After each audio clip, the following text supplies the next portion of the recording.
মাছ ধরার জন্য জাল ফেলার পর যদি অনেক অনেক মাছ উঠে আসে তাহলে আনন্দের সীমা থাকে না জেলেদের। সেই রকমই বাংলাদেশের বুড়িগঙ্গা নদীতে জাল ফেলার পর উঠে আসছে প্রচুর প্রচুর শাকার মাছ।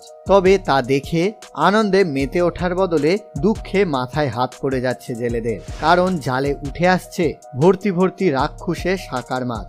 অন্য কোনো মাছ পাচ্ছেই না জেলেরা।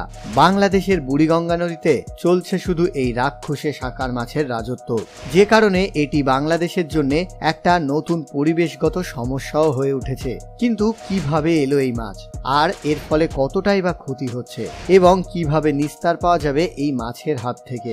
বন্ধুরা, সবাইকে স্বাগত রোমাঞ্চের ঝুলি চ্যানেলে। আর আজকে আমরা জানবো বুড়িগঙ্গা নদীতে এই শাকার মাছের সমস্যার ব্যাপারে।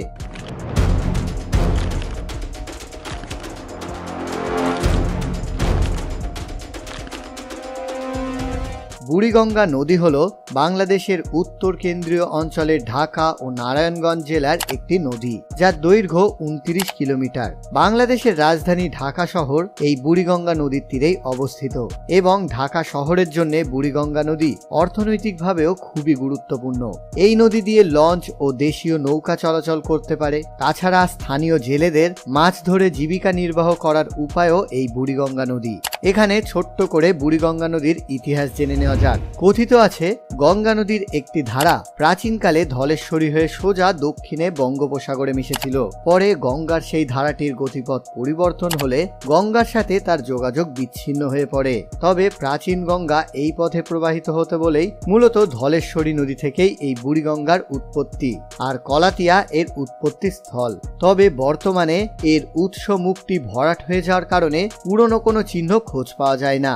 আর প্রায় 400 বছর আগে এই নদীর তীরেই গড়ে উঠেছিল ঢাকা শহরটি। তবে বর্তমানে এই বুড়িগঙ্গা নদীতে শাকার মাছ ছড়িয়ে পড়ার খবর বেশ কয়েক বছর ধরেই শোনা যাচ্ছে, যেটা বাংলাদেশের জন্য পরিবেশগত সমস্যার কারণ হয়ে উঠেছে। এই শাকার মাছ মূলত দক্ষিণ আমেরিকার মিষ্টি জলের একটি মাছ, যা মূলত লরিক্যারিড ক্যাটফিশ পরিবারের অন্তর্ভুক্ত, যে কারণে অনেকেই এদের শাকার মাউথ ক্যাটফিশ বলে ডাকে। আর এই মাছ এমনই অদ্ভুত যে এরা যে কোনো পরিস্থিতিতে বেঁচে থাকতে পারে, এমনকি এরা দ্রুত বংশবৃদ্ধিও করতে পারে। আর বিভিন্ন জায়গায় এই মাছগুলোকে অ্যাকোয়ারিয়ামে রাখা হয়। কিন্তু কিভাবে এই মাছ ছড়িয়ে পড়লো বুড়িগঙ্গা নদীতে? অনেকে তাদের অ্যাকোয়ারিয়ামের এই শাকার মাছগুলো যখন বড় হয়ে যায় কিংবা অতিরিক্ত হয়ে গেলে নদীতে ছেড়ে দেয়, আর এভাবেই এরা ধীরে ধীরে মুক্ত জলাশয়ে ছড়িয়ে পড়ে। যেহেতু শাকার মাছ অত্যন্ত সহনশীল এবং দূষিত জলেও বেঁচে থাকতে পারে, তাই বুড়িগঙ্গার মতো দূষিত নদীতে যেখানে অনেক দেশীয় মাছ টিকে থাকতে পারে না, সেখানে শাকার মাছ সহজেই বেঁচে যায়। আর যেহেতু এরা দ্রুত বংশবৃদ্ধি করে, তাই একবার নদীতে ছেড়ে দিলে এরা সহজেই সংখ্যায় বাড়তে পারে। কিন্তু এই মাছ কিভাবে ক্ষতি করছে এই বুড়িগঙ্গাকে? আসলে এই শাকার মাছ নদীর তলদেশের সব খাবার খেয়ে ফেলে, ফলে দেশীয় মাছগুলি খাদ্য সংকটে পড়ে, এবং এই কারণে দিন দিন তাদের সংখ্যা কমে যেতে থাকে। পাশাপাশি এই শাকার মাছ নদীর তলদেশ খুঁড়ে ফেলে, যার ফলে জলের গুণগত মান আরো খারাপ হয়ে যায়। এবং যেহেতু এই মাছ খাদ্য হিসাবে গ্রহণ করা হয় না, তাই জেলেদের জীবিকা বিপন্ন হচ্ছে এই মাছেরই কারণে।